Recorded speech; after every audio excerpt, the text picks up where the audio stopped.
Hello అండి, welcome back to our channel. ఈరోజు video వచ్చేసి చాకో ఎస్ఎంఎస్ బాక్స్ ఫోల్డింగ్ ఏ విధంగా చేసుకోవాలో నన్ను ఒక వీడియోలో అయితే కామెంట్ చేశారు.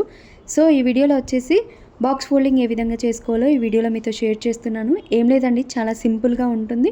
ఇక్కడ వచ్చేసి నేను 3 లైన్ బాక్స్ అయితే తీసేసుకున్నాను. మనకు ఆల్రెడీ బాక్స్ పైన మార్క్ అయితే చేసి ఉంటుంది.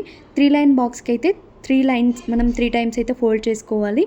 అక్కడ మార్క్స్ ఎన్ని ఉన్నాయో అన్నీ అయితే మనం ఫోల్డ్ చేసుకోవాలి లోపల సైడ్. సో వీడియోలో చూపిస్తున్నట్టుగా ఈ విధంగా లోపలికైతే ఫోల్డ్ చేసుకొని మనకి ఇలా సైడ్స్కి అయితే చిన్న చిన్నవి ఉంటాయి. దాంతో మనం చేసుకున్న వాటితోటి లాక్ అయితే వేసుకోవాలి. మీకు లాక్ అనేది పర్ఫెక్ట్గా వేసుకున్నట్లయితే బాక్స్ అనేది ఫోల్డింగ్ అనేది నీట్గా ఉంటుంది. ఇక్కడ అబ్జర్వ్ చేసినట్లయితే చూడండి, ఈ ఎడ్జ్కి ఉంటుంది కదా, దాన్ని మనం సైడ్కున్న దాంతో లాక్ అయితే వేసుకోవాలి. ఒకసారి నీట్గా అబ్జర్వ్ చేయండి. వీడియోని జస్ట్ 2 టైమ్స్ అయితే మీరు చూడండి, మీకు ఈజీగానే అర్థమైపోతుంది. చూస్తున్నారు కదా, ఈ విధంగా లాక్ అయితే చేసుకోవాలి. ఆ పైన ఉన్నదాన్ని కింద ఉన్నదానికి లాక్ వేస్తే సరిపోతుంది. అండ్ ఇక్కడ మనం చాక్లెట్స్ పెట్టుకోవడానికి అయితే గోల్డ్ ట్రే అయితే ఇస్తారు.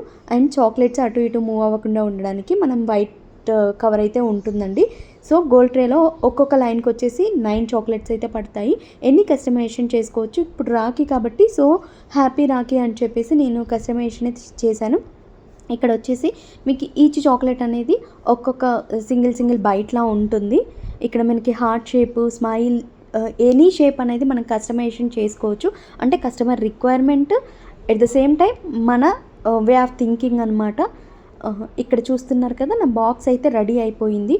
ఈ వీడియో మీకు ఎలా అనిపించిందో నా కామెంట్ బాక్స్లో కామెంట్ చేయండి. వీడియో నచ్చితే కనుక లైక్, షేర్, సబ్స్క్రైబ్ చేయడం మాత్రం మర్చిపోకండి. Thank you for watching. Have a nice day.